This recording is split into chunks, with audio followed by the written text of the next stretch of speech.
ಎಲ್ಲರೂ. ಇದು ಅನುಭವ ಮಂಟಪದ ಒಂದು ಸುಂದರವಾದ ಕಲ್ಪನೆ.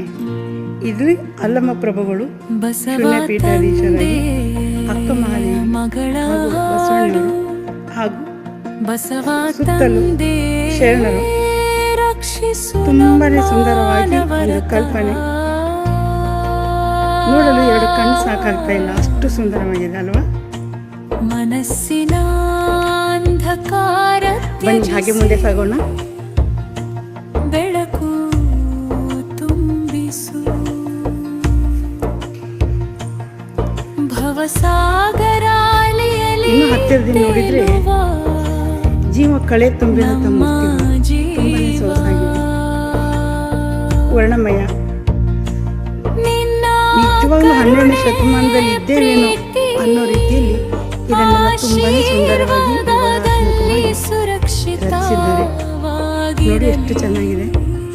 ಒಂಥರ ಮುಕ್ತ ವಿಶ್ವವಿದ್ಯಾಲಯದಲ್ಲಿ ಎಲ್ಲ ವಿದ್ಯಾರ್ಥಿಗಳು ಪಾಠ ಕೇಳ್ತಾ ಕೂತಿದ್ದಾರೆ ಅನ್ನೋ ಒಂದು ಶೈಲಿಯಲ್ಲಿ ಕಾಣಿಸ್ತಾ ಇದೆ.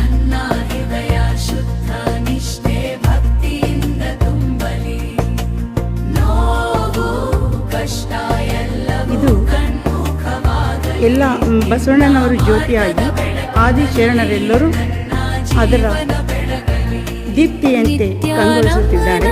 ತುಂಬಾ ಸೊಗಸಾದ ಒಂದು ಚಿತ್ರ, ಅದ್ಭುತವಾಗಿ ಮೂಡಿದೆ.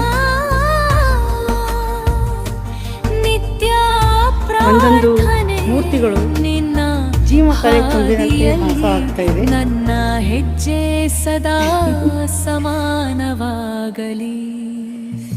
ಇವಾಗ ಏನು ಎದ್ದು ಬರ್ತಾರೆ ಅನ್ನೋ ರೀತಿಯಲ್ಲಿ ಅಷ್ಟು ಸೊಗಸಾಗಿ ಬಂದಿದೆ. ನನ್ನ ನಿತ್ಯ ರಕ್ಷಕ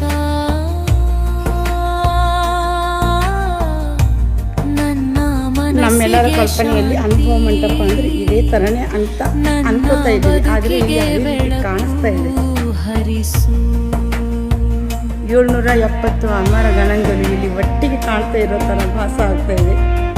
ಮಧ್ಯದಲ್ಲಿ ಗುರು ಬಸವಣ್ಣನವರು ಕಂಗೊಳಿಸುತ್ತಿದ್ದಾರೆ. ಬಹುಶಃ ಅಕ್ಕನ ಆಗಮನ ಆದಂಥ ದಿನದಂದು ಈ ರೀತಿ ಕಂಗೊಳಿಸುತ್ತೇನೋ ಅನ್ನೋ ಥರ ಭಾವನೆ ಮೂಡುತ್ತದೆ.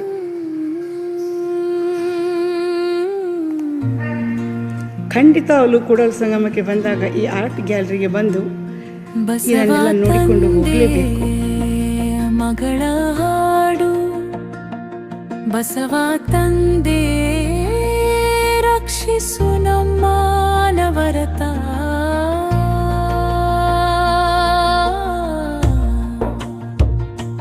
ಮನಸ್ಸಿನ ಅಂಧಕಾರ ತ್ಯಜಿಸಿ ಬೆಳಕು ತುಂಬಿಸು ಭವಸಾಗರ